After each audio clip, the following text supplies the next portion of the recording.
ईश्वरः परमः कृष्णः सच्चिदानन्दविग्रहः अनादिरादिर्गोविन्दः सर्वकारणकारणम् चिन्तामणिप्रकरसद्मसुकल्पवृक्ष लक्षावृतेषु सुरवीरविपालयन्तम् लक्ष्मीसहस्रशतसम्भ्रमसेव्यमानम् गोविन्दमादिपुरुषम् तमहं भजामि।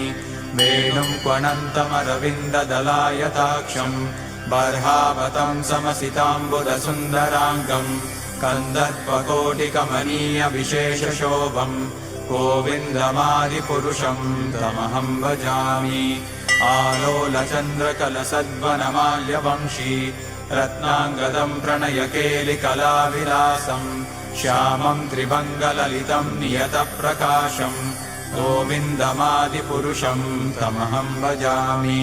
अङ्गानि यस्य सकलेन्द्रियवृत्तिमन्ति पश्यन्ति पान्ति कलयन्ति चिरं जगन्ति आनन्दचिन्मयसदुज्ज्वलविग्रहस्य गोविन्दमादिपुरुषं तमहं भजामि। अद्वैतमच्युतमनादिमनन्तरूपम् आद्यं पुराणपुरुषं नवयौवनं च वेदेषु दुर्लभम्।